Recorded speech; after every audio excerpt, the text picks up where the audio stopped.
No. I think we just did a recap of episode 1.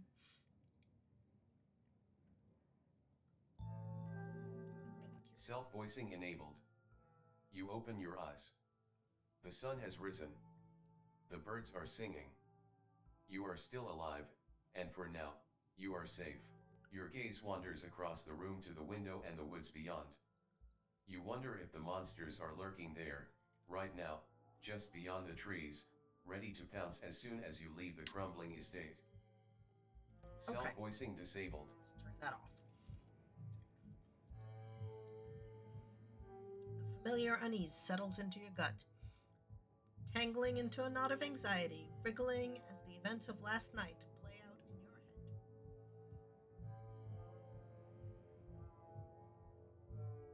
You can't help but remember the sight of pale faces jeering at you as they carried Gretchen's poor little body into the underbrush. You're not sure if you'll ever feel okay again after what you've seen, but you can't stay in bed forever. Hunger pulls you from the clammy depths of the mattress. Okay.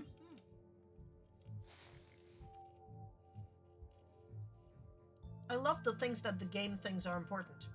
Refused the peanuts, found an opossum, was attacked by a mountain lion, lost Gretchen, was picked up by Tabitha after the encounter in the woods. No, that's a decent summary. Let's check on our friend. Open the door to check on a little opossum you met yesterday. Oh good, he's still here. That's nice. Let's leave him in peace. Around the closet. Great, the doll didn't move during the night. Maybe it isn't haunted after all, though after everything you went through yesterday, that's hardly a consolation.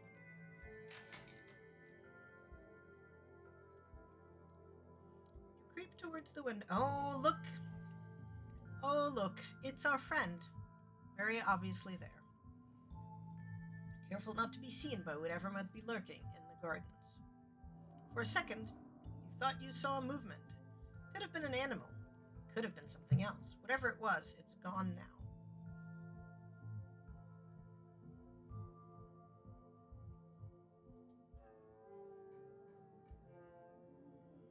Maybe you'll head out there and investigate after you've finished waking up. Get dressed and head down to the kitchen. Time to start your day. You're back in the kitchen. Frufu eyes you from your favorite spot on the counter.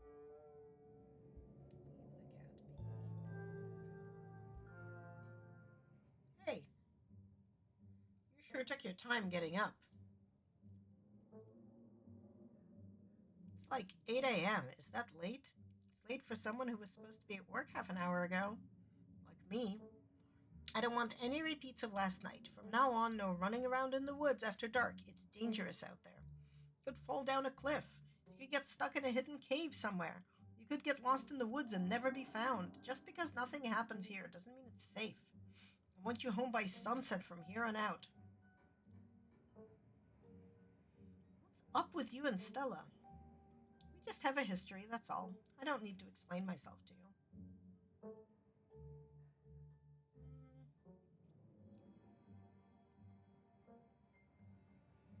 I tried getting home by sunset. I was just attacked by a mountain lion.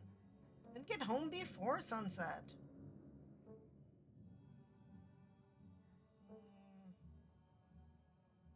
I'm sorry.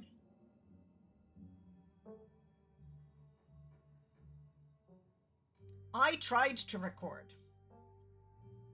But the mountain lion, jumped at me. I don't think I actually got any footage. Stella did. I'm sorry about last night. I had no idea what was going to happen, and I didn't think I'd worry you like that. Good. Glad we're on the same page. I'm late enough as it is. I'm going to work, and I expect to see you here at sunset. Tabitha takes a few steps towards the door. Sunset. Your cousin huffily exits the kitchen. Her footsteps fade down the hall, ending in the characteristic creak and slam of the front door as it opens and closes behind her. Once again, you're the only human in the estate that you know. A text from Stella. Hey, Hope you're holding up okay, or as good as you can with all the stuff we saw last night. I was up most of the night on cryptid forums. No real answers yet. I'm at the library now if you want to join. I have scones. Hmm. I'll be there in a bit, still waking up. That's that. Time to start your day. Let's go look at the garden. As your eyes wander to the garden, you shudder, remembering the brief glimpse of something you saw from your upstairs window.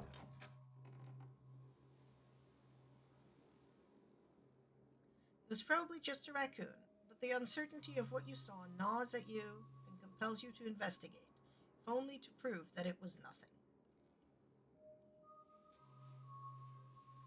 At the very least, you don't see anything now. You wander further into the garden, trying to pinpoint the spot where that thing had been lurking, if indeed there had been a thing to begin with.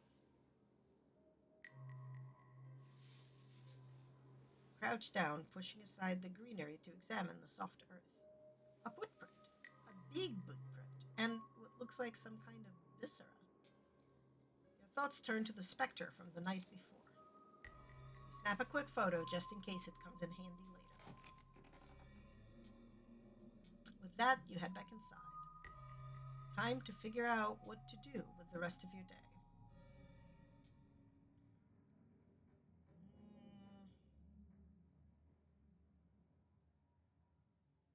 Wow, you can clean the bathroom instead of going to town.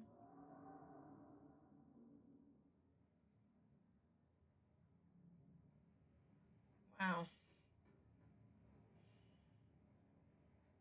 Okay. Well, let's um let's make a I don't know what the choices here are. Let's try cleaning a bathroom. Let's see what that does. Refusing the call. The most fun move is not to play. If you're going to have to keep using the ungodly bathroom, you're going to at least make sure the surface has been bleached. Scrounge for cleaning supplies, finding a few dusty containers, spray bottles. They feel like antiques, but they're the best you have. Okay.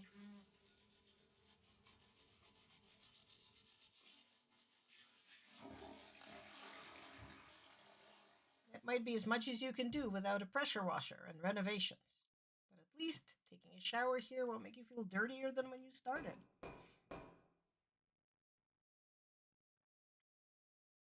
Uh, Thunk of a metal door knocker. Someone is at the front door. Why is Sybil just fucking visiting us? Holy shit! Oh, I'm so sorry. I hope I didn't scare you. Something about this woman is impenetrable. You feel small and almost naked in her presence. But you feel no threat, no malice. And then the moment passes and you see only the older woman before you. My name is Sybil. I'm a family friend. Just thought I should stop by to check in on you. Stella came by my tea room last night.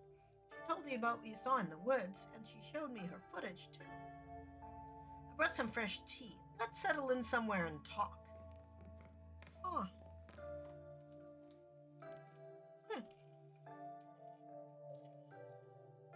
You and the old hippie make your way back to the kitchen. She gives one of Tabitha's few mugs a thorough rinse before pouring you steaming tea from her thermos.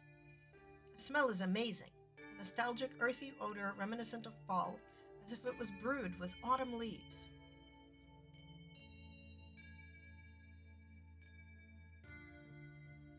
Oh, we're about to get an ad break.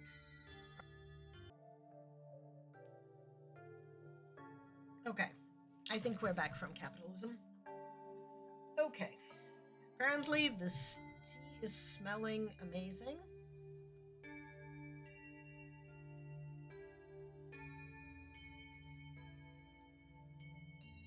Okay, that is good to know about Gretchen. Okay, let's see. Um,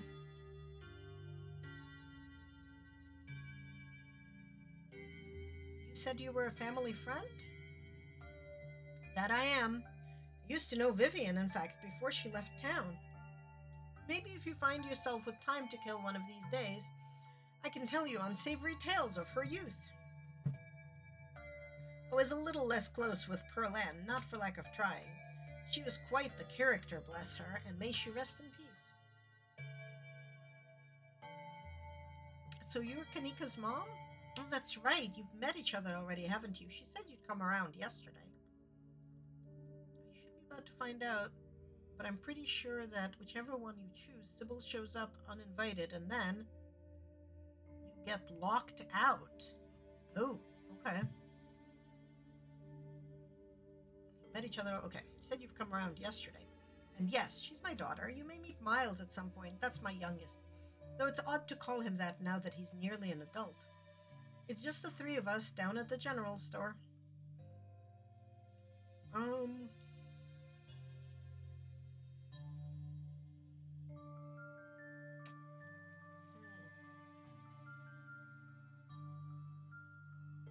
Out with it, lady. I don't have all day. What did you want to talk to me about?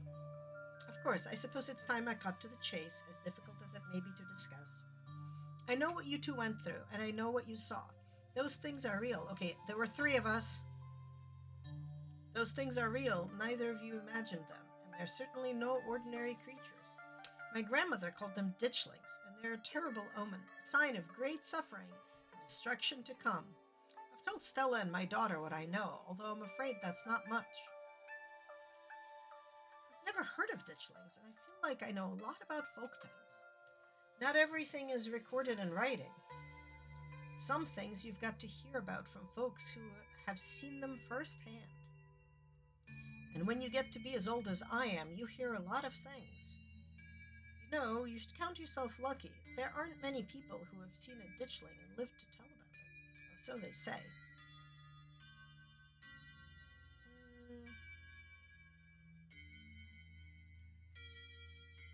What can we do about stopping what's coming?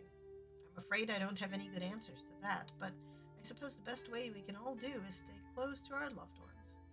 I'd say that would mean Tabitha should try to stay here with you, spend some time with her only living relative while she can, but I get the feeling she cares a little too much about her work to let herself leave it for that long. You could always go to her. Maybe that would bring her a little joy, even if she might struggle to admit as much.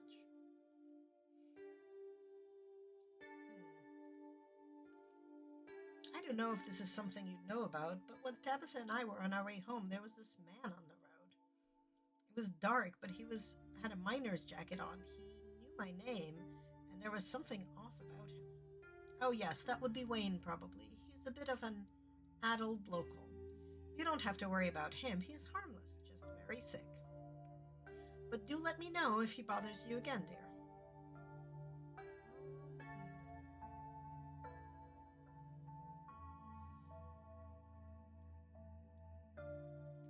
Okay. Thanks. This was helpful. Of course. There's a sound somewhere above you, a creaking floorboard betraying a shifting presence. There is something in the room above you. You heard that too, didn't you? You know, dear, I was planning to stop by the mines for a quick chat with your cousin. Maybe it would be a good idea if you came along. I don't like the thought of you being alone in this big house. Not with the town the way it is right now. Do you think this place is haunted? If it is haunted, I wouldn't doubt that you'll find out as soon as you are alone here for too long. Sounds to me like whatever might be here is already restless to have you to itself. Huh.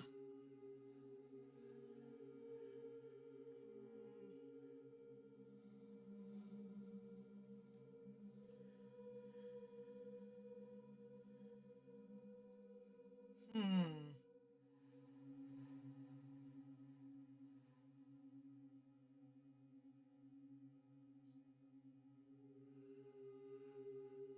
I was here by myself for a while before you showed up. Nothing happened. Maybe the house just doesn't like you. All right, I won't force you. The sound is louder now. It's moving. Something heavy is crossing the room. But if you don't mind walking me to the door, I would appreciate the accompaniment. You made your way back to the foyer.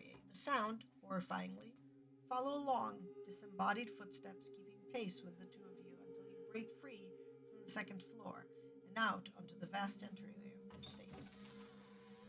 Sybil wastes no time in opening the door, but she hovers next to you, glancing back up towards the stairs. You know, Tabitha doesn't usually leave the mines until after sunset, from what I've heard. Just in case you wanted to reconsider staying here alone until then. Another thump, another. It's nearing the landing.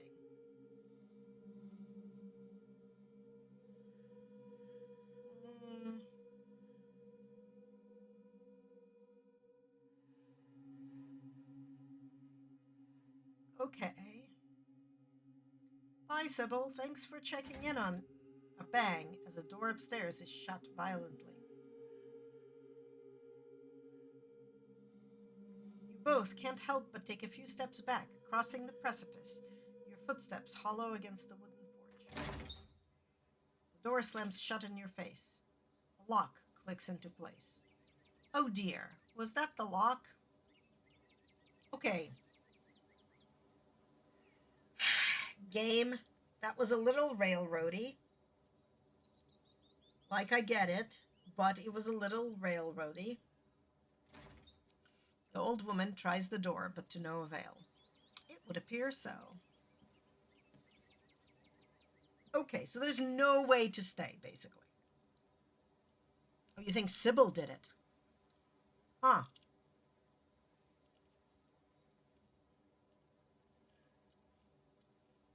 That makes sense. Well, the door locking part, sure. Question is, why would Sybil do it? Yeah, right? Or keen eye. Street smarts and keen eye is what I want here. Oh. Huh. Because she wants me to go with her to see Tabitha? Because she wants me to go to where the seals are, is really what it is, right?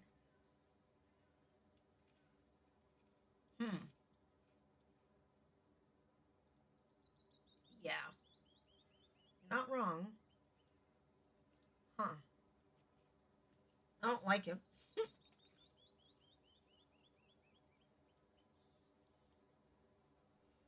Okay.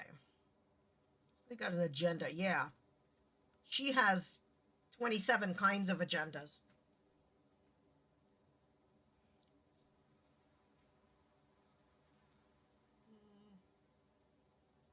Let me in! You scream, pounding on the door. Nothing happens. Can't fathom why you'd be so interested in getting back in there after what we just witnessed. But let's not try going to break down any doors. It'd be much easier to just ask Tabitha to let you back in. Mines aren't far, I'll walk you there. Powerful build hot, right. I'm so gonna do street smarts next, because that's a good point. Did you go up to the West Wing with the powerful build? Is it like the same, or is there new content up there too?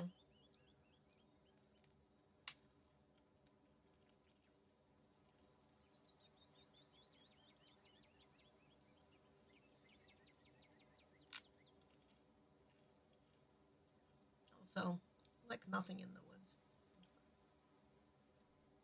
Oh, you need street smarts and powerful build. Okay. Okay.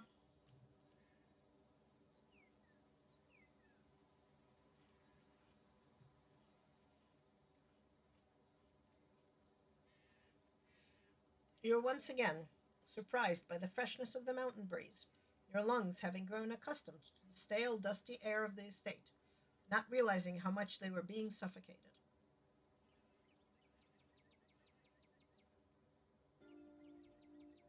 At least it's a pleasant day for a walk. There really is nothing like the mountains in autumn.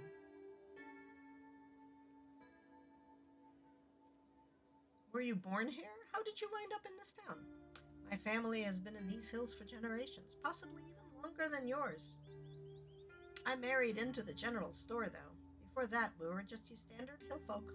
Kept to ourselves, fended for ourselves. That's why I know so much about the local flora. What kind of knowledge was vital for all the generations that came before me to survive out there?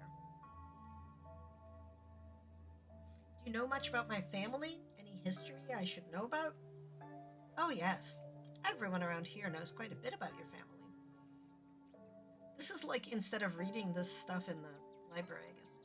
You founded the town after all. Your family and the history of this town are completely intertwined. Your well, I'm not exactly sure how many greats that would be. Some distant grandfather of yours started the mine, which started the town. The town nearly collapsed into ruin after the collapse of 1918. And once again, your family pulled it back up. Now, here we are. I'm not sure what else there is to say. What do you want to know?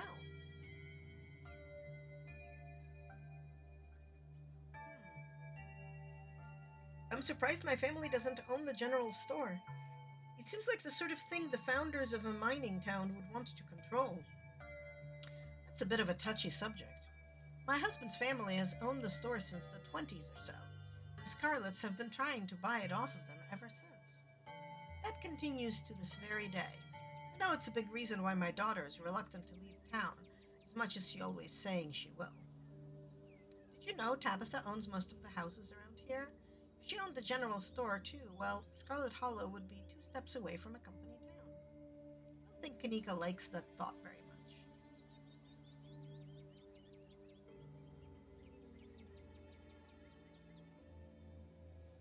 Is it really just me and Tabitha? Why are there so few of us left? I suppose fate is crueler to some than to others. In a lot of ways, your family has been very fortunate. The Scarlets have seen their fair share of deaths as well. Maybe more than their fair share. Collapse. You're talking about the mines, right? That's right. The town lost so many souls that day. Men and boys. This was before child labor laws came into effect in these parts. As if the collapse wouldn't have been bad enough tragedy on its own, there had to be children involved. You may have seen the mural in the library. I'm sure if you ask about it, Oscar would be happy to fill you in on any more details you might want to know. But the tall short of it, there was another man working for your family who took the brunt of the town's anger, Charles Shaw. Something about some damaged struts he approved. They ran him out on a rail, or so they say. It seems your family avoided most of the blame, especially since they managed to pull the town back together afterwards. Hard to remember to be angry at someone when they're the reason you have food on your table. So our mine is the whole reason this town exists? I'd say so. If it fails, I'm not sure anybody would be able to stick around for long. That being said, I suppose everything has to end eventually. One shouldn't plan on things to continue on exactly the same forever. That big house, we must have been loaded. Do you think we're still loaded? It's really not my place to speculate about people's finances, but you've seen the state of the place. I think that speaks for itself.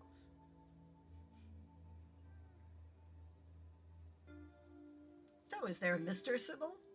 There was, but unfortunately he passed about a year and a half ago, give or take. Life up in the hills can be hard on people for all kinds of reasons, even if you never step foot in the mines. What do you think of Stella? Such a ray of sunshine, even with everything that's happened to her. She tries to smile through it all. An admirable young woman, if you ask me. What do you think of Tabitha? She works too hard, but I suppose that's the burden she carries, what with your family's mine to run. Can't be doing her any good, though. I'm sure that has something to do with her disposition. Bless her heart. Is there a church in town? I feel like I could use some religion right now. Yeah, no, I don't. Yes, though it's not exactly in the best condition. It's a very, very old building. And I don't think any pastor has been able to keep up with the kind of maintenance it needs. Not many people go up there. It seems no one wants to pray in a church that's threatening to fall in on them. My daughter also says she finds the current pastor creepy, but I think he's a nice enough young man. Just struggles with people, which isn't the best position to find yourself in if your job is people. You walk with the gray-haired woman in silence. She was right. It takes very little time to reach the Scarlet Hollow mines. A humble exterior greets you at the place that made your family its fortune. Surprisingly enough, your cousin just happens to be at the gate. but it seems you aren't the only visitor she's dealing with at the moment. This is ridiculous. You can't fire me for having a damn cold. This has got to be some kind of, I don't know, rights violation. You aren't fired, Terence. You're laid off. Cutbacks had to be made, and obviously I'm going to prioritize those cutbacks on workers who have a habit of missing shifts. I had mono. I was puking my guts out. I couldn't crawl my sorry ass into the pit, and you wouldn't have wanted me there anyway. And you only gave us 3 days a year to get sick. It's a shit system. You don't have a note from a doctor. I can't just take you at your word. If you want extra sick days, you could have had them. The proper paperwork. Don't forget, by not showing up, you put extra pressure on your coworkers to pick up your slack. That's not fair to them. And if you have a tendency to get sick like that, maybe you shouldn't be working in a place like this to begin with. As for your lodgings, I'll give you 2 weeks to move out. To hell with you and your damn mine and the shit house you have me living in. It'll all be better if off a heap of rubble. Miner kicks the dirt in a final act of frustration, but wanders off, leaving Tabitha standing steadfast at the gate. Sybil? On a 2? What are you doing here? Anna 2 and I had a nice little chat this morning. Then we got locked out, so I decided I might as well bring Anna 2 along to your office. I assume you prefer that to having your cousin try to break back in. Though it looks to me like you're busy, I wouldn't want to impose. Why don't you drop by the tea room sometime this week, Tabitha? Yeah, sure, I'll swing by tomorrow. But what was that about getting locked out? How did you manage that? We got a little spooked. Old houses and their noises, I'm sure you understand. And the lock must be on a hair trigger. Anyway, it was lovely meeting you. I'm sure we'll be seeing each other around town. The woman finally leaves, and you're alone with your cousin once again. Well, so much for you not intruding on my work. Come on, I guess I'll babysit you in my office.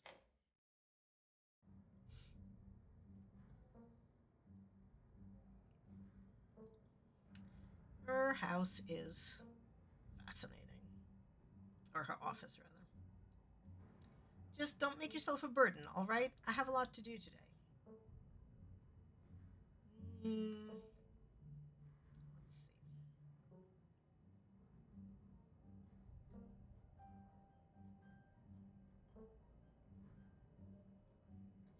What was all that layoff stuff about? It's nothing you have to worry about. Running a business isn't all sunshine and roses. In fact, it's almost never sunshine and roses. I think there's a presence in your house, Tabitha. A presence? What, like a ghost? Just because it's a creepy old house doesn't mean it's haunted. Not even Stella thinks it's haunted. Or she'd be hanging down my door to film some video in my house. The building is big and old as the estate. There's going to be noises. It shifts in the wind. Doors slam on their own. Get used to it. I don't need you running out here every time you hear a creaky floorboard. Who was that lady? I'm sure she introduced herself. Sybil. Runs the weird hippie tea room in town. Her daughter hates me. Honestly, I find her nosy and annoying, and I don't like that she decided to come up and see you without even asking me first. It's weird. Okay, Tabitha, you're not wrong. It is weird. I cleaned the guest bathroom. What? But there could have been important stuff in there. Sure, it was messy, but it's not like it was unsanitary or anything. We gave you the right to throw things away just because they looked like trash to you. I don't appreciate people coming into my space and moving things around. Don't try to be helpful again. Got it?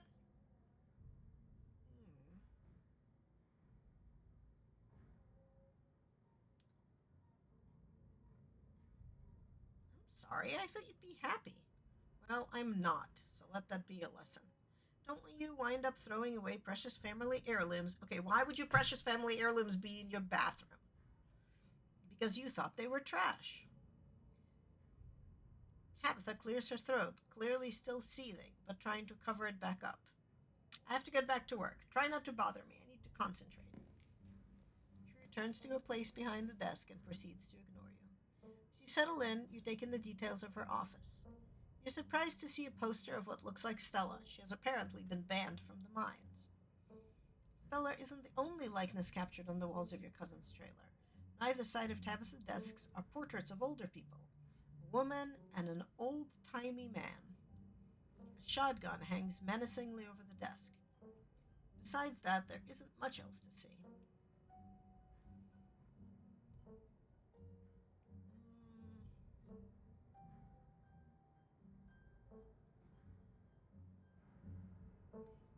Who are those people on the wall? I'm sure you recognize Pearl Ann at this point, and the other one is Enoch, our great great grandfather who saved the mine from ruin after the collapse. The idea was to have all the family members who owned the mines up on this wall, but I don't think Pearl Ann was too excited to have great grandma Eddie staring down at her all day, so we're missing one. Can't blame her. I remember that woman well enough to know why she wouldn't want the reminder. Let's see.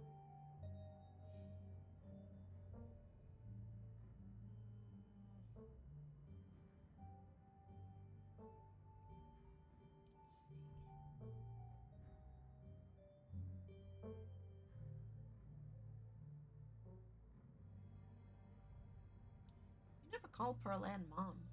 I'm an adult. I don't cling to the dynamics of childhood. Why is there a poster of Stella saying she's banned from your property? Stella likes to poke around in places she shouldn't. She kept sneaking up here to film videos or whatever her excuse was. As if that's not a lawsuit waiting to happen. So she's banned. Why is there a gun in here? It's Pearl Ann's. She put it there to intimidate people. Always thought it was a little old-fashioned, but if it works, it works. You wouldn't have asked about it if it didn't leave an impression on you. God, you really talk a lot, don't you? I learned there was a big mine collapse up here once. Do you think something like that could ever happen again? Of course not. That only happened because of someone else's negligence. We don't make those kinds of mistakes, especially not with current mining technology. Our family trusted a man who we shouldn't have trusted, Charles Shaw. He cut corners, used cheap and damaged materials. People died because of him. So we never hired someone else from outside the family to help run this place ever again. What do you know? We've never come close to having another collapse.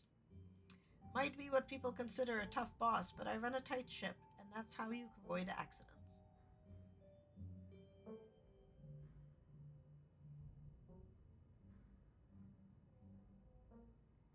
Are the miners working in the same mine that collapsed? Did they have to dig out people's bodies? No, that particular shaft has been boarded up ever since. Most of the bodies weren't able to be recovered, not without the risk of making more. This is a difficult line of work. The men all know that.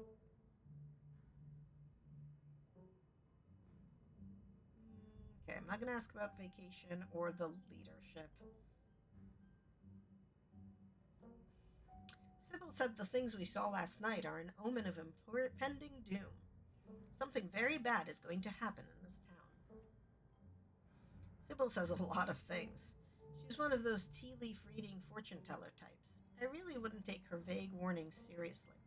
Don't get yourself all worked up over what some old lady told you about the end times or whatever she was going on about.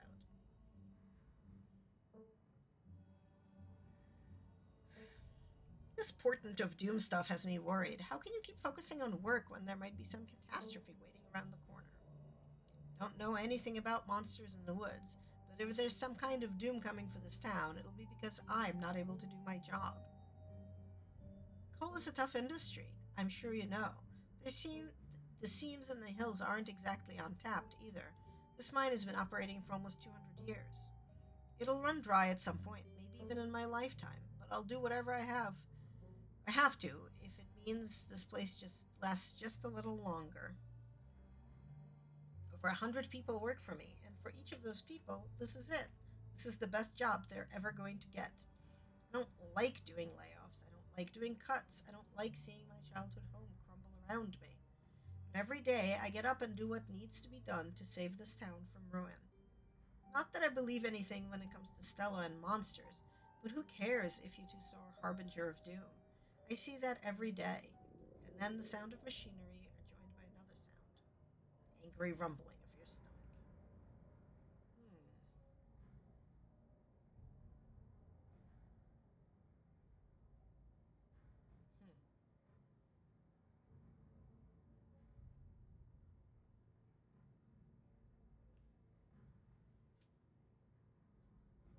Are you hungry? I could pick us up something if there's a place to get food. Oh, I guess now that you mention it, yeah. The cafeteria has a mac and cheese I don't hate. It's the building with the big cafeteria sign on it. Try not to get lost. I don't need you falling down any mine shafts. You get up, leaving Tabitha's office and once again stepping out into the fresh air. The cafeteria sign is not as obvious as Tabitha made it out to be. All the gray, corrugated buildings look vaguely the same. You aren't quite sure what direction you should start heading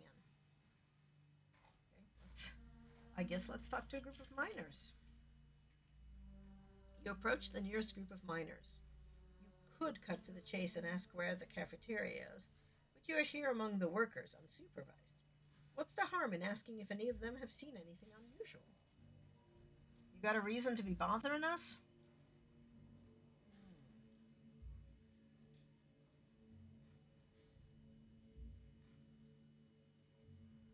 Do you know anything about a guy named Wayne? Yeah, we knew him. He was such a cut up. Miss that dude. What happened to him? Miners shift for a moment, uncomfortably glancing at one another. Is that the guy you said was, He's gone. That's all that matters. What happened to him? Ain't our place to talk about it. Least of all, not with the boss's cousin. So I met this guy on the bus. Wore a beanie and a shirt that said, I want to, yeah. He said he had some friends working in the mines up here. A lot of people wear beanies.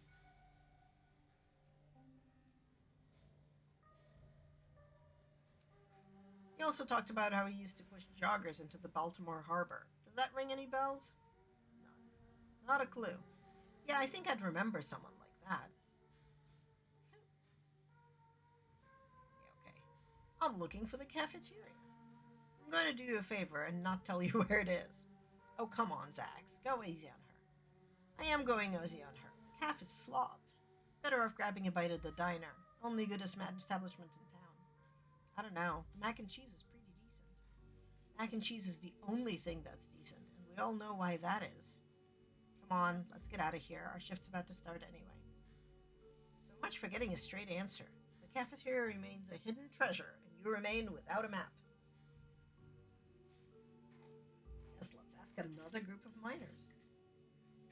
Well, if it isn't the boss's cousin, can we help you with something? How do you know I'm Tabitha's cousin? So you walk in with her? Do you know a man named Wayne? Wayne? Do you mean Sam Wayne? What are you asking about him for? Wait, have you seen him? I saw him last night. Really creepy encounter, man. Oh, thank God. Everyone thought he was dead. Now, hold on. Creepy doesn't exactly sound like Wayne, does it? How do you know it was him?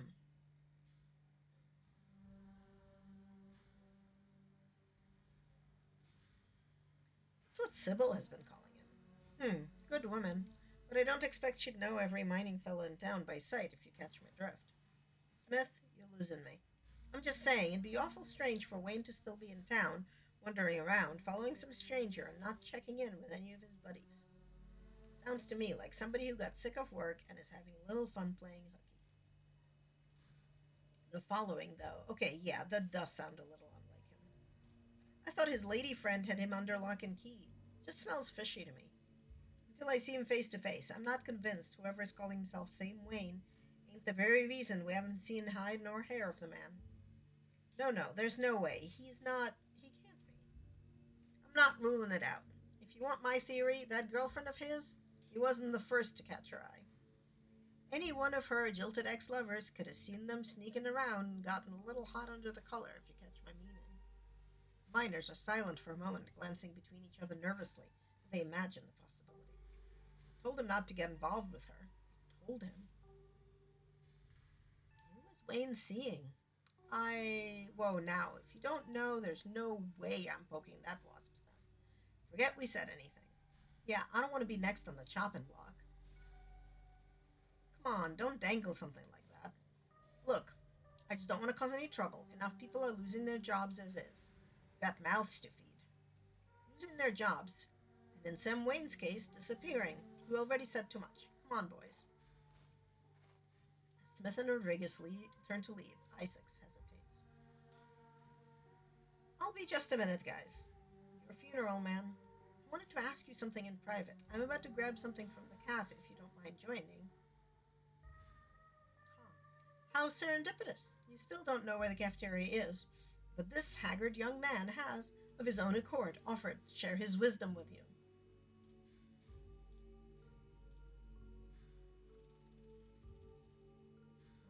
Just follow him. Great, let's walk. You'll follow the hard-faced young man, an anxious energy in his step, as he escorts you to a building whose cafeteria sign was definitely much smaller than Tabitha made it out to be. Wow.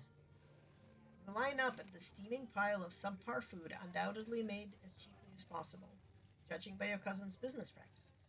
Still, it smells good enough, and you find your mouth watering in anticipation of the bland offerings. You said something earlier about seeing Wayne. Ben's voice is quiet and nervous. Did Tabitha see him? Did she say anything to you about him?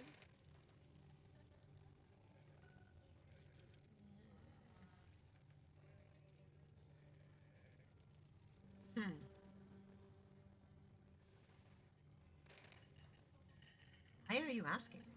Because Sam Wayne is a friend of mine. He's been missing for over a week now. I seem to be the only person around here who gives two shits about it. And I'd be willing to bet the last person who saw him was... Oh, are we talking about a certain young man who may or may not have caught the boss's eye? That Sam Wayne fella, wasn't it? Whatever. If anyone asks, we never talked, got it? I don't want to disappear, too. What's got that kid so jumpy? It's like he never heard of a guy running off because he got broke up with before. Yep, I've skipped town over less. Oh, it's my lucky day. They got the chicken and dumplings. What do you guys know about this Wayne fellow? All I know is that a certain someone got involved with somebody he shouldn't have, and nobody in camp's seen him ever since. I figured he'd just run off to live in that big mansion with his belle. The thought of a strapping young man like him with that sour-faced broad always left such a bad taste in my mouth. As if you wouldn't fall on your knees if a woman of means showed the slight bit of interest in you, or any woman at all. Fair enough. Wait, are you talking about Tabitha? You best get going. Wouldn't want that hot meal to go cold. No reason to stay here any longer. You step back out into the weak sunlight, clutching the containers of various beige slops, and start making your way back towards her trailer. But you don't make it far before you're struck by an intense feeling. You recognize the hollow terror as the same thing you felt last night when you set eyes on that awful man in the miner's jacket. This one. Anna, too. I wish you could have stayed at this state. It's dangerous here. Well, why did you speak? In the clear light of day, his jacket is visible in perfect detail. This really is the same Wayne Isaacs was telling you about, or, at the very least, someone or something in his clothes. What are you? Flesh and blood, much like yourself. Do not fear me. I am the only person in this town who truly cares about your safety. Don't forget that. Even if it's already too late to stop what's going to happen.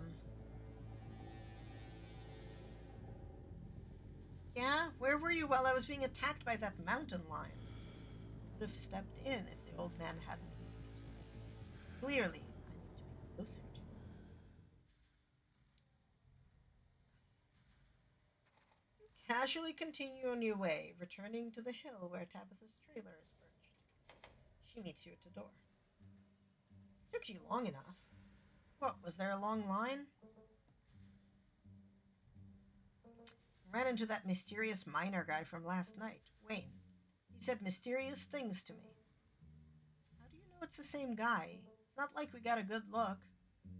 All we really saw was a jacket, a mining jacket. It's all the miners wear. And this guy you ran into at the mines also had one, because he's a miner who works here. If you want my opinion, I'd say they're playing some elaborate prank on you, which I will put an end to. But in the meantime, don't let them get to you so easy. Your cousin's attention is suddenly drawn elsewhere. She stares past you, focusing on something in the distance. Is that Stella? How many times do I have to tell her she's banned before she understands what that means? Tabitha shuts the door and you both march your way down the hill. As you and Tabitha approach, Stella and the two old-timers take notice and wander off. Tabby, on a two. Hey, I was just trespassing? Well, yeah, but I have a real good reason this time. Shit, I knew we needed a lookout. Is there someone talking to you through an earpiece? Kanika, is that you on the other end? Stella hastily removes her earbud, muffling the other voice.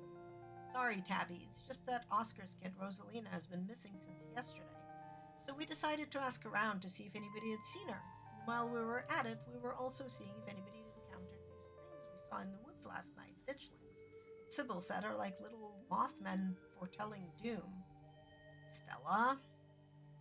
And also, there's this guy called Wayne who used to work here and who Kanika says is super creepy and sick and... Stella! Yeah? Just stop. Stop talking. It's not like I was filming or anything. I'm barely here, I promise. You're standing right in front of me, extremely here. Why didn't you check the usual teen haunts for the kids, like the Maxwell place or the gas station or whatever? Anywhere but here, where you're explicitly not allowed to be. I mean, it's the site of one of the worst catastrophes that's ever befell the town. If there's another one coming, it makes sense, doesn't it? It's what our research points us towards, at least. Our research? Who is we? You and Kanika? Yeah, she would think something awful was going to happen up here. She hates me and everything I stand for and thinks the town would be some bustling utopia if I wasn't around to ruin it. But in reality, we both know it wouldn't exist without me. Whatever you're looking for, you're barking up the wrong tree, so just go someplace else before...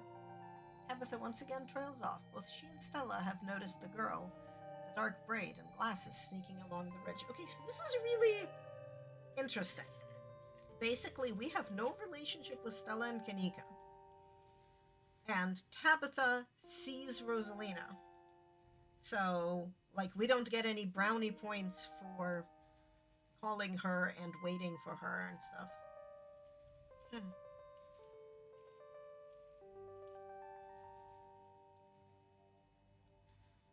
It's Rosalina. Kanika, we found her. She's headed up the hill. Up the hill? She's not headed for the old mine, is she? The one that collapsed? We'd better go after her before somebody gets killed up there. You've got to be kidding me. No, this is great. I'll just go let her know Oscar is looking for her, and we can get out of your hair. Bye, Tabby. See you around. Stella hurries after the girl, disappearing over the hill. Damn it. I'm never going to finish my spreadsheets. Nobody needs to be playing around in those mines. We'd better go break this up. You can vaguely hear voices emanating from the boarded-up entrance to the old mine. They went in? Does Stella have no sense of self-preservation?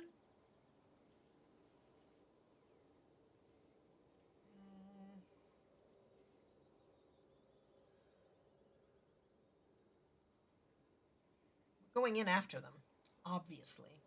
I don't like the thought of you walking around an abandoned coal mine, but I'd rather not leave you out here unattended while it gets dark. Should be safe enough with me there to guide the way. Tabitha hops her way up the mine entrance and disappears into the darkness.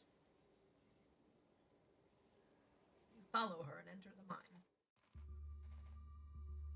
The inside of the mine is warmer than you'd expected, the air thick and wet. The ceiling hangs much lower than you are tall, forcing you and Tabitha to hunch over, your legs bent in a painful squat as you begin to navigate its maze of corridors. I take it you know which mine we're in.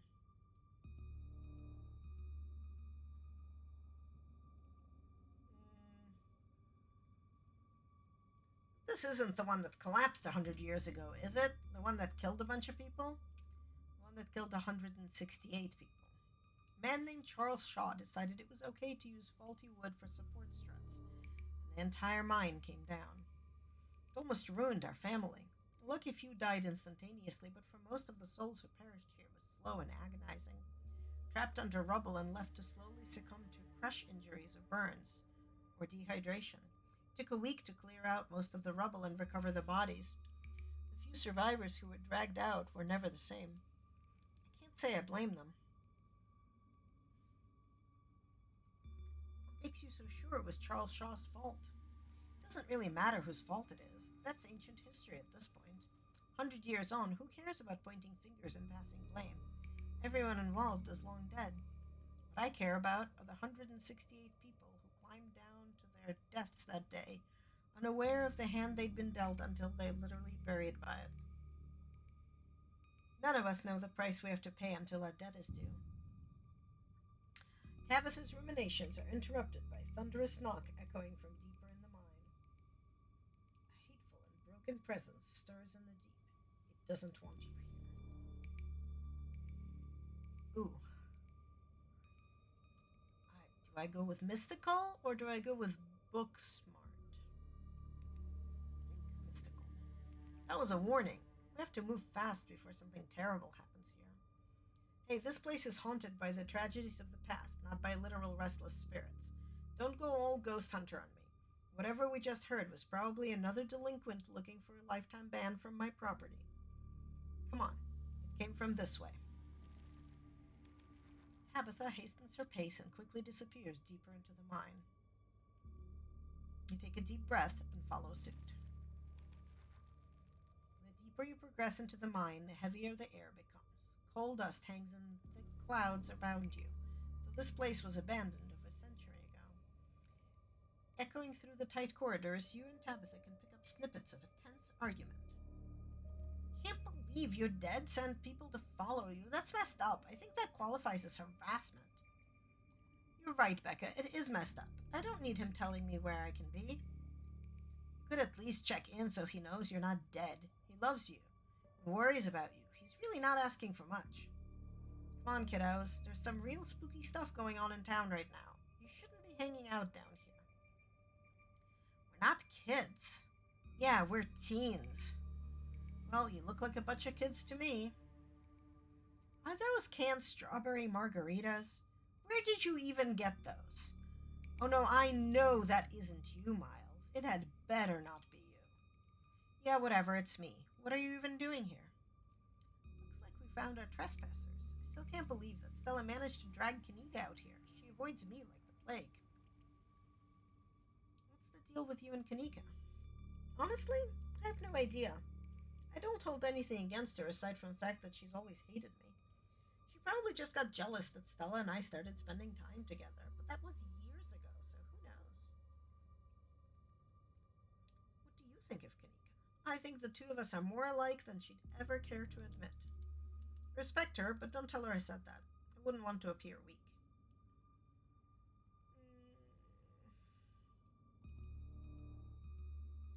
Hi, Limbo! This game has had some updates, so we are playing again. I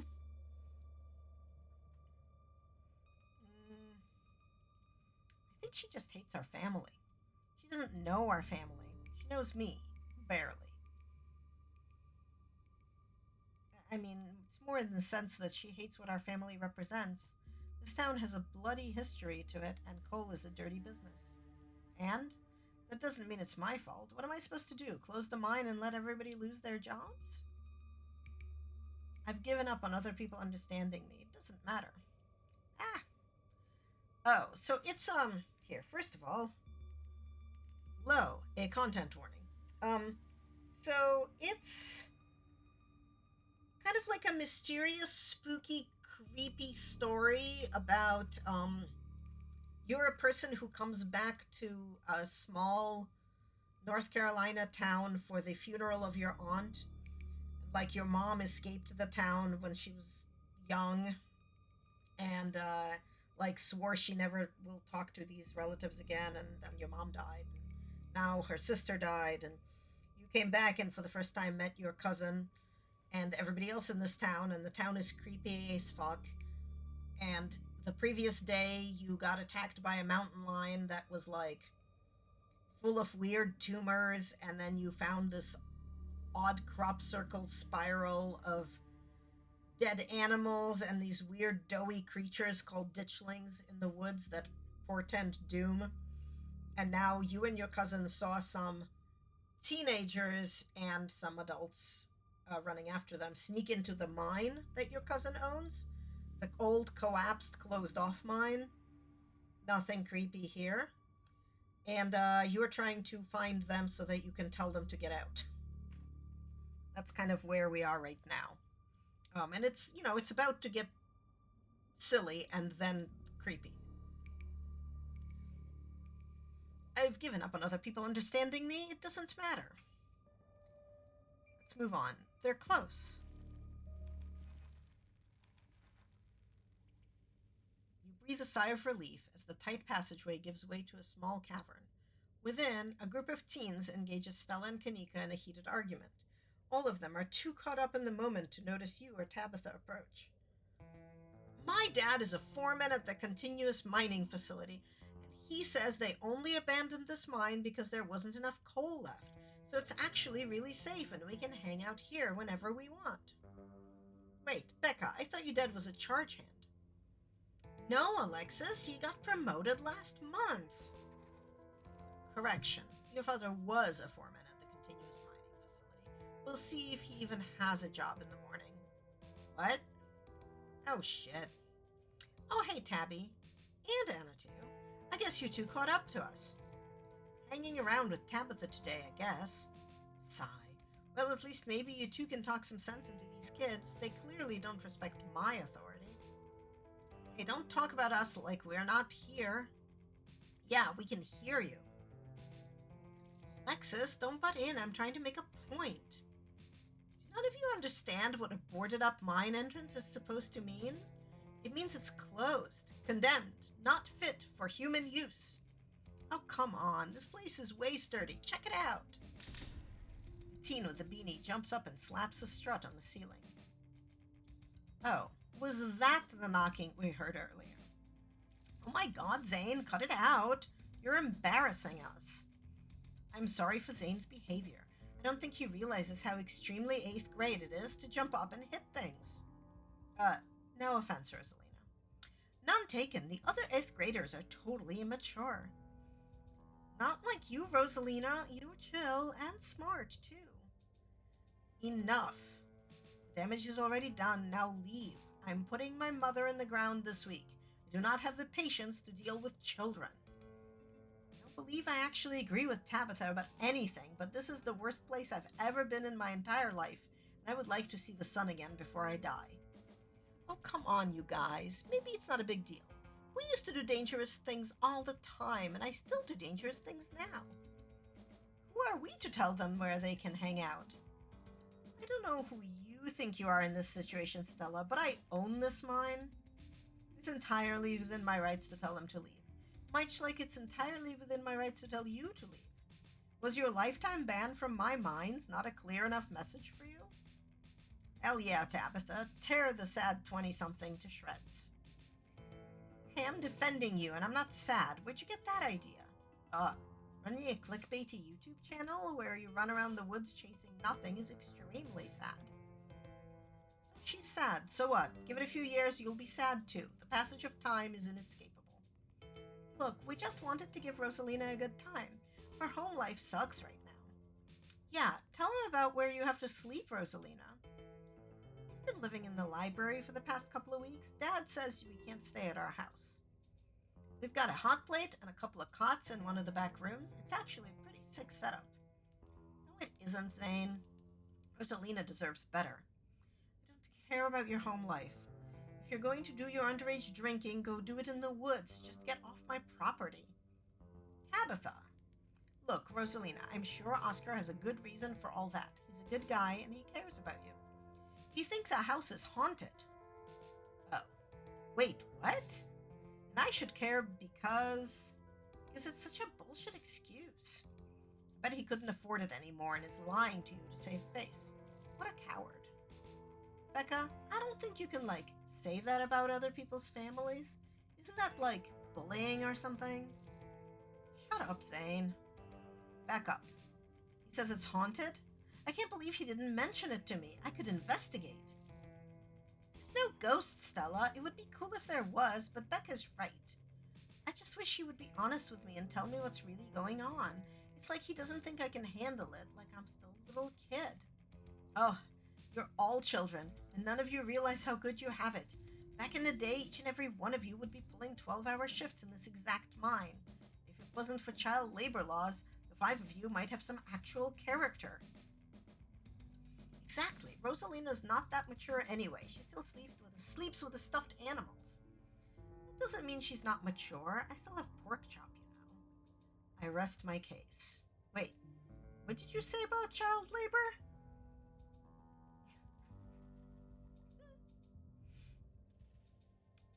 Okay.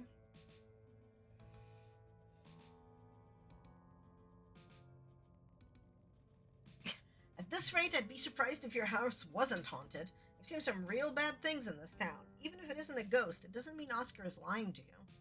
Ugh, why are all the adults in this town such weirdos? There is no ghost. There's no such thing as ghost. Oscar is just lying. Yo, what if we break in and ghost bust the place anyways, just to be sure? Oh my god, Zane. You can't ghost bust if there is no ghost. Also, Rosalina lives there. She can't break into her own house. There is no ghost that you know of. Bet we could figure out how to bust it if it's actually anything real, and if it isn't real, well, problem solved. You know, Rosalina, you could always stay over at my house until Stella ghost busts your place. We have a finished basement with a pull-out couch.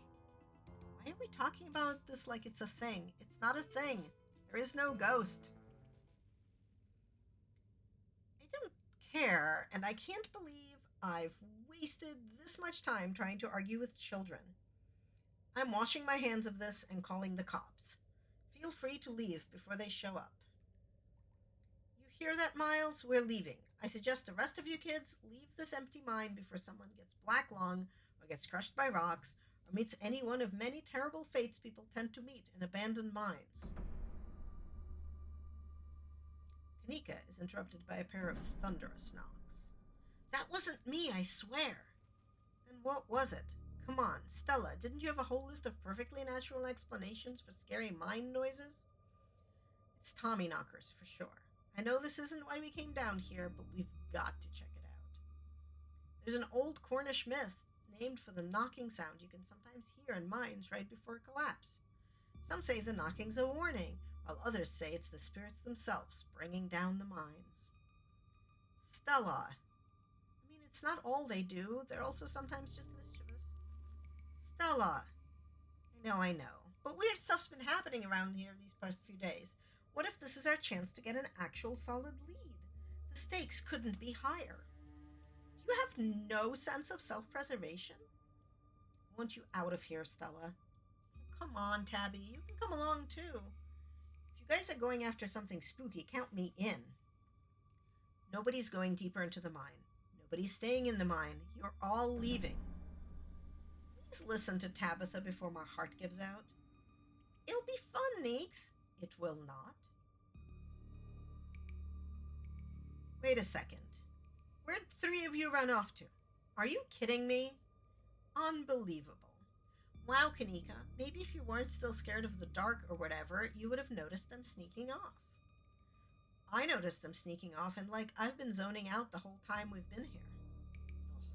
They must have squeezed through that child-sized tunnel. Dang, I've always wondered where that goes. I've never been able to get these hips through there. Stella, stop sneaking into my mines.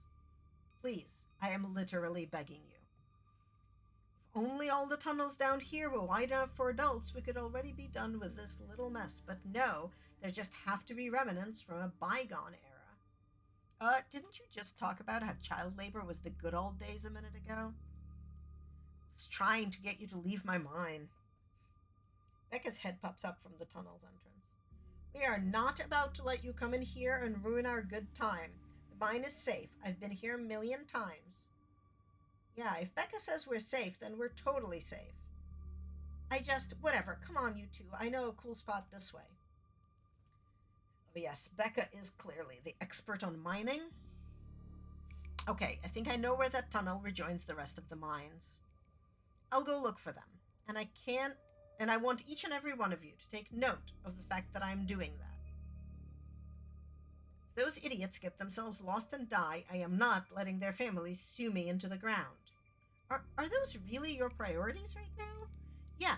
Do you have a problem with that? I want the rest of you out of my mine. Except for you, Anna. I'm not letting you out of my sight. Yeah, sure, I could never fit in that tunnel anyway. They've crossed a barrier that I cannot, so my time here is up. But only because Stella promised me a ghost hunt tomorrow. Whatever, I still have to do my dailies anyway, and the service down here sucks. I will happily escort these two knuckleheads out. No, you are not about to weasel your way into this, Stella.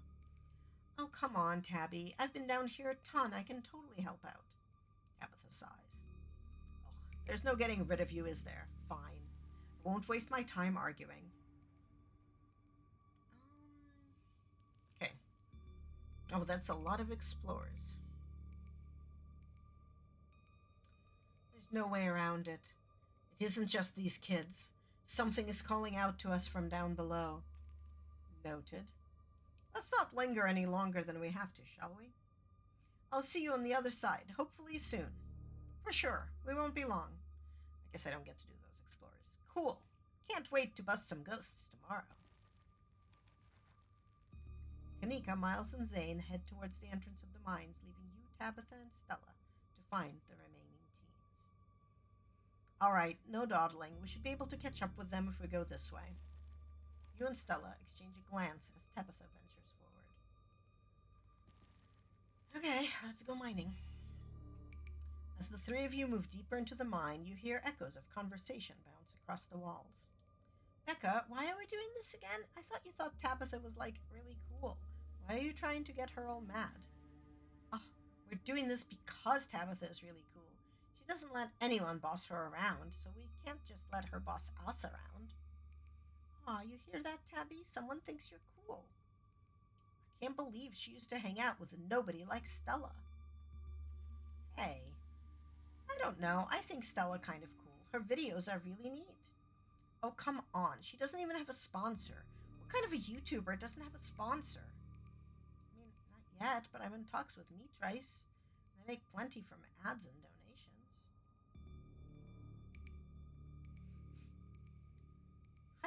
How does it feel to have a teen girl think you're cool, Tabitha? I feel nothing about it. The opinions of children don't interest me. I don't know. You kind of hesitated there. You're reading into things that aren't there, Stella. Just because your livelihood revolves around what people think of you doesn't mean that I care what people think of me. Congratulations on your sponsor, though. Dang, Stella, Meat Rice? That's a big deal.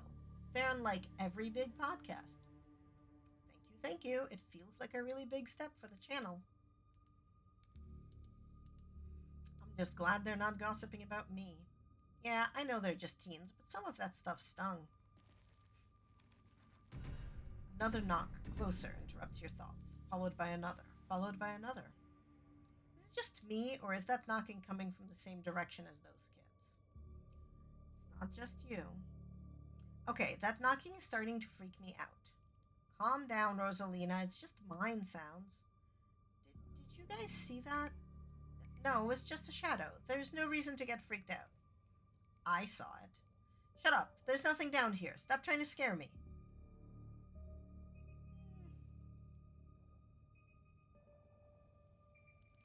That sounds just the active mine echoing through the walls, right? Nah, it's Tommyknockers. I'm sure of it. It's not Tommyknockers. That being said, it's also definitely not the active mine.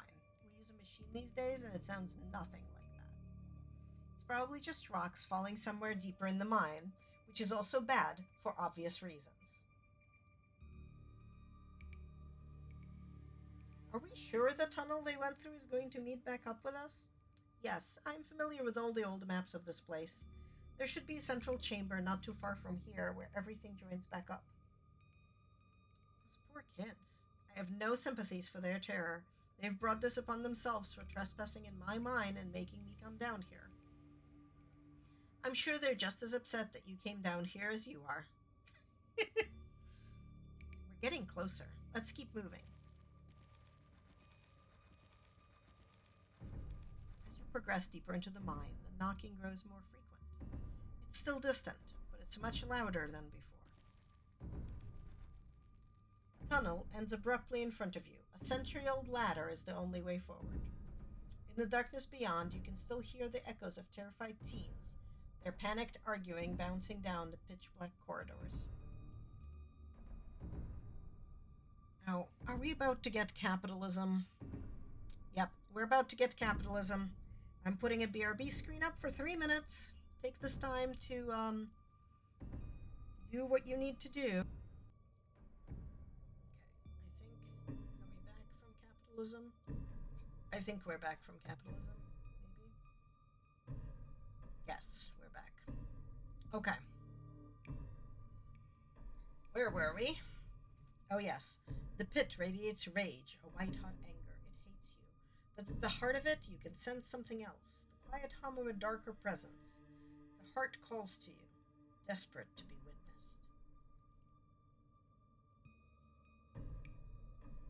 And here we are. The tunnel they crawled through passes through the chamber below. It shouldn't be hard to find them once we get down there. I've never been this far in. Congratulations, Starlight. You got what you wanted. Tabitha crawls up to the ladder and disappears over its edge. Right, let's do this. Stella hoists herself over the edge and begins to climb down. You walk to the ladder and climb down.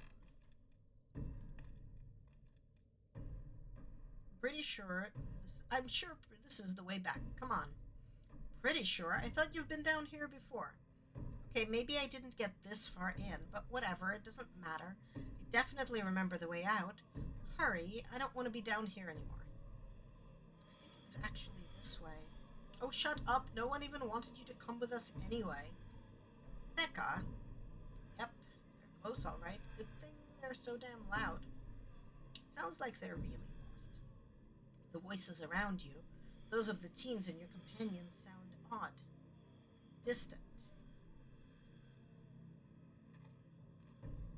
There's something in the darkness before you that is much louder, though you don't hear it.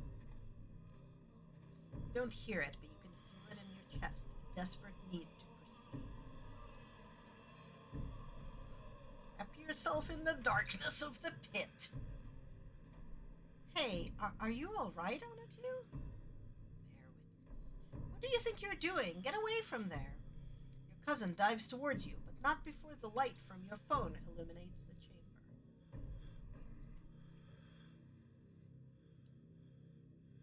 You said we wouldn't use this shipment. You know it's compromised. We couldn't afford to wait on the new wood, Charles. We had to go ahead with it.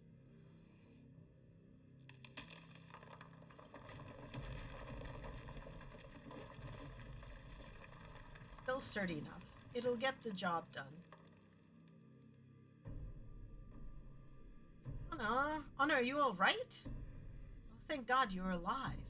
Looks like you had a seizure or something, and then you and Tabby just conked out. I'm fine. You can barely open your eyes. You're not fine. Neither of you move a muscle. Don't want you to straining yourself while you're still recovering from whatever that was. I'm gonna go get you both some help. I'll be back soon, I promise. You fade back out of consciousness as your companion clambers out of the pit, intent on your rescue. You rise up on your elbow head, still swimming from the visions, your surroundings coming back into focus. Your head throbs as the knocking continues, now magnitudes more intense than ever. Through it, you once again hear the panicked voices of bickering teenagers echoing down the stone corridors. Becca, you're just getting us more lost. It's this way. If you're so sure, then why don't you just leave? I can't believe I let Alexis talk me into inviting you in the first place. Becca, I'm just trying to help. I said go. Okay, I will. Alexis, you don't have to go with her. You know that, right? Pick a side, Alexis. I'm sure Becca knows where we're going. She wouldn't just lie. Sorry, Rosalina. The increasingly desperate voices of the teenagers are drowned out by the thunderous knocking. You can practically feel the ground shake beneath you. You can almost see the walls vibrate with the intensity of the hellish sound. God, that knocking is not helping my headache. What the hell just happened? Both of us were shown the dark truth of this place, the sins that were committed, the deaths that followed. There's got to be fumes or something down here. It's an old mine. These places are death traps. We probably just hallucinated. Are you literally gaslighting me? I said I saw it too. Stop being weird. We're leaving. Rosalina appears in the passageway to your left, out of breath and teary-eyed. I am so sorry I snuck off like that. I just wanted Alexis to think I was cool. The entire cavern shakes with the sound of rockfall. I don't know what the hell is up with that knocking, but that is the sound of a mine collapse. Quick, up that ladder, both of you. Wait, Becca and Alexis are still down there. You can't just leave them here. I know which way they were going. They'll listen to you this time, I promise. You have a death wish, little girl? This isn't a movie. The best thing we can do to help those girls right now is to not be buried alive ourselves. This isn't a movie. The best... Oh, yeah, wait.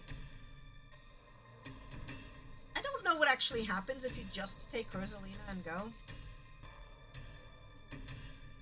I'm gonna do a save and, explore that. This is page 10, where we do our weird saves. Okay, let's do this. Don't do this to me. They're kids, Tabitha. I'm not going to leave them down here. Are you serious? Thank you. They're back this way. Hurry. Rosalina runs back the way she came. You run after her. Minds shake with each new thundering blow as bits of rock and dust fall off the ceiling and scatter on the floor around you. Rosalina leads the way, and Tabitha isn't far behind you. I thought you knew the way out. I thought you'd be down here a million times already. I was making it up, okay? I swear to God, if we get stuck down here... You guys see these things? Like I said, there's probably a pocket of gas down here. We're coming, just stay where you are. Rosalina, you came back. I don't want to die down here. Then move. Okay. Quickly push your way back towards the entrance, pieces of fallen rock littering the path around you. All of you, start climbing. Now. Once the last teen is up, Tabitha grounds onto the ladder and starts climbing. You follow suit and start climbing. This way, come on. Cousin moves with the kind of swiftness you'd expect from someone who's spent her entire working life in and around coal mines. Why couldn't you have just listened to someone other than yourself, Becca? I'm sorry, okay? God. You push forward, your burning muscles giving way to pure adrenaline. To your horror, you can see cracks forming on the walls of the tunnel. Come on, we've got to go faster. We're almost there. I can see the entrance. Surroundings quake as the mine collapses around you.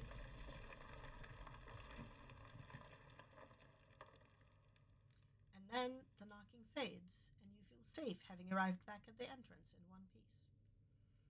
What the fuck? What the fuck? Rosalina, are you okay? Clearly she's not okay, idiot. Shut up, Becca. It was your idea to go down there in the first place. This is your fault. Shit. Why? Why did this have to happen? Okay, the knocking stopped at least. While you stay exactly where you are, I'm going to make some calls. That really hurts. Stella and Kanika pop their heads through the mine entrance. Tabitha just stormed out of there. Are you... Oh my god. Rosalina, can you hear me? We're gonna get you out of here, okay? Stella already called an ambulance. But that means cops are gonna come. They're gonna know I was drinking. They're gonna know we went in there to drink, right? Becca, that doesn't matter. If my dad finds out, he'll kill me. He can't know. Becca squirms through the gap in the boards and scampers away. Don't worry about her, Rosalina. She's being an asshole. One of us should wait by the gate to make sure they can find us up here. I should check in with Tabby, see if she needs help. We're gonna get you help. Everything's gonna be okay. All right, I'll go down to the gate. Rosalina, I'm so sorry. I'll be back soon. We're gonna get you out of here and you're gonna be just fine, okay? Anna and Alexis will keep you safe until then. Am I gonna die? Rosalina, don't say things like that. It's only the present moment. Just focus on your breath. Thanks. Rosalina's breath comes in quick, irregular bursts. If I don't make it, tell my dad I'm sorry. I'm the one who has something to be sorry about. This is all me and Becca's fault. We never should have gone down there. It's not your fault. I went down there because I wanted to. Rosalina pauses, catching her breath. Thank you, Anna. I'm glad everyone else made it out okay. Couldn't have done it without your help. Alexis is right. You're very mature for your age, worrying about others at a time like this. You're more brave than a lot of adults I know. That's true, Rosalina. You're really brave. Braver than I am, and smarter. If I hadn't stuck with Becca, maybe, I don't know, maybe it would have been different. It's just not fair that this happened to you. You're the nicest person I know. Rosalina? Still awake, just hurts like hell. Sorry, I shouldn't be pushing you to talk. I'll just hold your hand until they come back with help, okay? Alexis grasps Rosalina's hand. Tears streak down both of their cheeks as you sit in silence together, waiting for the long, anxious moments to pass before help arrives. Some of my men are on their way with forklifts. We'll get you out of there soon. They're over here, Earl. Jesus H. Christ, you weren't kidding about the emergency. It'll still be a bit for the ambulance. The nearest depot is over in Bravard, and it'll be at least another half hour. You heard the man. You have half an hour to get her out of there. Move it. Rosalina, sweetie, I'm here. Dad, I'm sorry. I'm so sorry. You don't have to be sorry. It's okay. We're all here. You can hang on, Rosalina. I know you can. Tabitha's men quickly get to work and manage to pull Rosalina out from the rubble just as the ambulance arrives.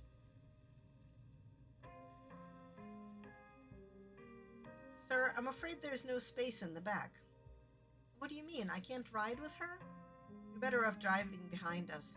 We're headed to Brevard, so it's quite a ways. Is she gonna be okay? She's gonna make it, right? Please, God.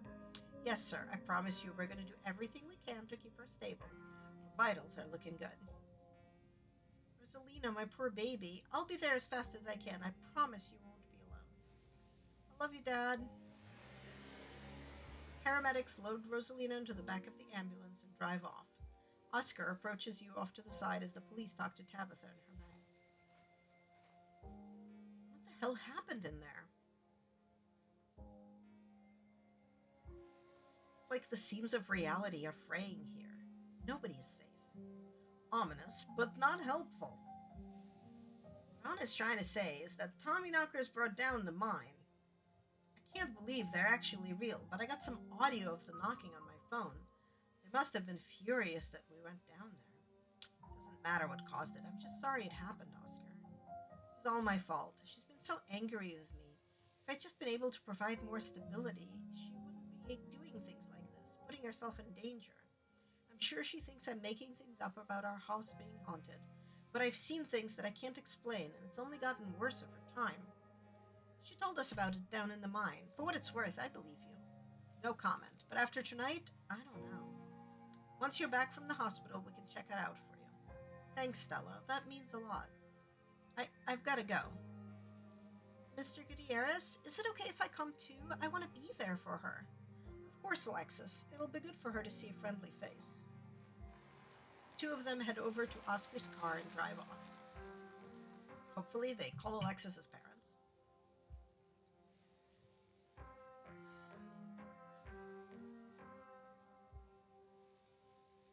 There was a stone carving on the wall of that pit. It gave me some sort of vision. I saw what happened to this place. The Scarlets caused the old collapse. Charles Shaw was set up. No way, dude was a monster. I mean, the Scarlets were monsters too. They still are. What am I saying? Visions aren't real. Visions can't be real. That would be magic. I don't know, Neeks. You weren't down there. Anna and Tabby had like a simultaneous seizure. Next to a creepy stone carving. It was like something out of a movie.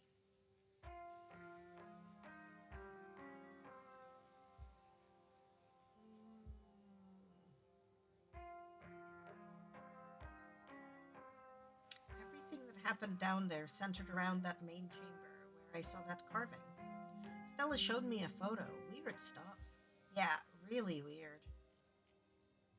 I saw something down there, like the shadows of dead miners. They were right behind you, right before you left, and they followed us when we went with Rebecca and Alexis. Did you not see them? Whoa, I didn't see anything other than the two of you and that carving. That's super weird. I don't want to doubt what you experienced, but you were deep in a dark abandoned coal mine. You might have just been primed to see things. You know, now that I think about it, that totally fits the profile for some of the Tommyknocker stories. What if they're actual bona fide ghosts? Oh, Stella. Are you sure there were Tommyknockers? Depends on what you mean by sure. Is anyone really sure of anything? They fit the description pretty well, and I don't know what else they'd be. I have no idea what happened in there. I need to do some reading on mine collapses, I guess. Do you think Rosalina is going to be okay? Paramedics said she was stable. She's a tough kid. She'll be okay. I can't believe you left us down there. I lay off her. If she didn't leave when she did, the ambulance might not have gotten here in time. No, Kanika, it's okay. I'm sorry. I had no idea how long you two would be out of commission. I had to get help. Hey, at least you're alive, right? What happens now? What happens now? We go home.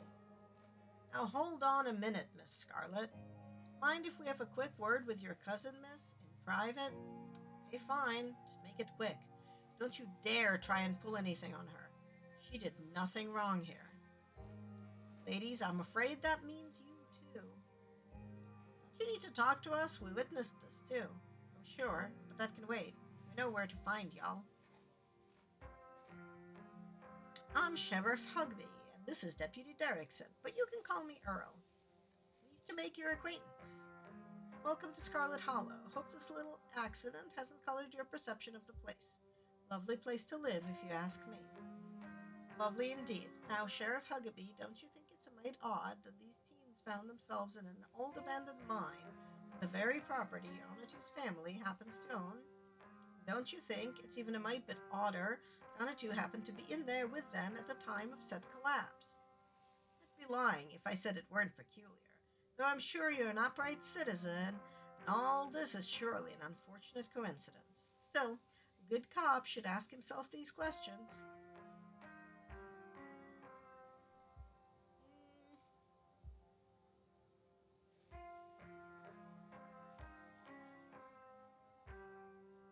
We saw some teens sneak into an abandoned mine, so we went after them. We were just trying to do the right thing. Of course, very noble of you. Pardon our questions, just trying to gather all the facts, you see. Just being thorough, our duty as officers of the law. Well, if there's nothing more you can tell us, I suppose we'll let you go on about your evening, but we may be in touch. Have a good one. Those cops are horrible. Deputy Derrickson tips his hat to you. The two officers wander back towards the mine, Derrickson taking notes as they examine the scene. You make your way towards Stella and Kanika. I just can't believe it. I left them behind in there to get help. Is it my fault, Neeks? Stella, no, you did your best. It's not your fault. Oh, hey, guess the cops are done with you. What, are they gonna take you in for being present at an accident? Sorry if they gave you a hard time. Small town cops, you know. Always blame everything on drifters, even acts of God, I guess. Excellent, you didn't get arrested. Now, come on, let's get back to the estate. I'd like to get some rest before I have to deal with the fallout of everything that happened tonight. I'll see you tomorrow, okay, Anna? Tomorrow? You've already ruined my evenings on 2 consecutive nights, Stella. What do you think you'll be doing with my cousin tomorrow? We're going ghost hunting at Oscar's, remember? We talked about it in the mines. You were there. I didn't think you were serious. Not too. You have her number, right? Keep me posted on what she's doing. Let me know if that ghost hunt actually happens. It's weird that you care about what she's doing so much. Clearly, I have to. Come on, let's go. Tabitha starts walking to her car, pulling you by your arm. See you tomorrow, guys. You can practically feel Tabitha roll her eyes as she drags her to the car. Yeah, we are just like avoiding hanging out with Stella and Kanika so much. Tabitha doesn't say a word as the car cuts along the darkened road. You try to keep an eye on the surrounding wilderness as she drives, wary of what may lurk behind the tree line.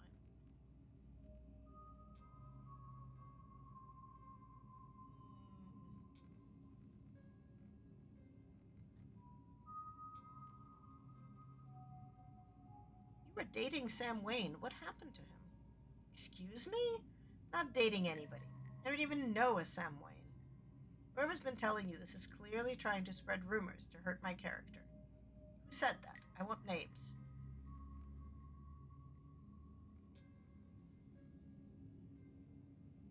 Tabitha, he's been following me. Why? How should I know? I don't know what people have told you, but I'm sure it's all bullshit. I don't involve myself with their lives.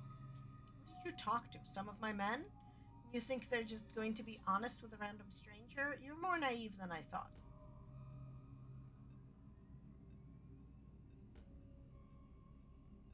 Why do you treat Stella like that? Didn't you two used to be friends? It was a different time in my life. I just wish she'd get that we're not in high school anymore. I'm a different person than whoever she thinks she knows.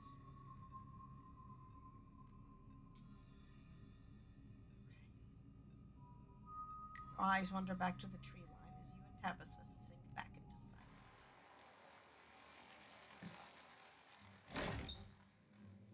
You once again cross the threshold into the estate, the musty stench of the decaying mansion greeting you with its undertones of mildew and wood rot. I thought you and Sybil said you were locked out. I thought that was the whole reason you decided to bother me at work today. Ugh, whatever, it doesn't matter. Today was a lot. Okay, I see why you believe Sybil just did that, Pegu. Today was a lot more stressful than it needed to be, and I'm sure it's the precursor to a horrifically stressful week. I'm going to bed. I suggest you do the same. Why did you even invite me here? It seems like you hate me. It's like I've caused you nothing but grief since the moment I stepped foot in town. I don't hate you. I'm just trying to get through the week, the same as you should be doing. I just don't want you to get hurt. I'm tired. I'm going to sleep. Tabitha turns and makes her way up the stairs, her posture defeated. You head up to your room to turn in. You collapse in Tabitha's dusty guest bed, your head empty of thoughts. After you turn in the Charmaine, you barely even notice the dust. Your phone buzzes on the table. Kanika. Y'all, these are those things, right? Kanika sends a picture of a pair of ditchlings by the side of the road. I saw them again, too. Another picture, this time of them staring from a tree. What the fuck? These things are definitely not hairless monkeys or raccoons or whatever. I don't know what the hell they are. I guess there's more to them being here than the mine collapse. No way I'm sleeping tonight. You think about looking out the guest room window, but at this point, you're too exhausted to leave your bed. The adrenaline from this evening is finally wearing off, replaced by a creepy exhaustion that threatens to overwhelm you. Your limbs feel heavy, your eyelids slipping down over your eyes, even as you stare down the ominous pictures on your phone. If it weren't for the pit of dread balling in your stomach, you would almost feel comfortable as you settle in between the covers, your tired bones sinking into the decrepit mattress. When you close your eyes, you see Rosalina's face twisted with pain, staring up at you with tear-streaked cheeks, trapped by powers beyond her control, terrified of what her now uncertain future would hold. Your eyes shoot back open, your heart pounding as the door to your room swings open. Just the cat. It's always just the cat. It's nice to see another living being, even one as unfriendly as Tabitha's cat. The comfort of her presence sets your mind at ease, and you finally slip into a deep sleep.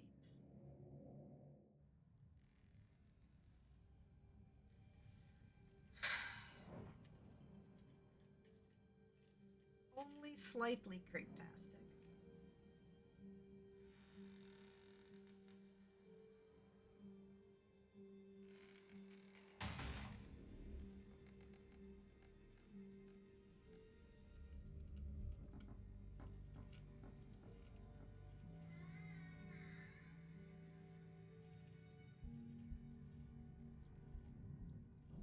Yeah, we haven't gone down into the basement of the estate in any of the chapters yet.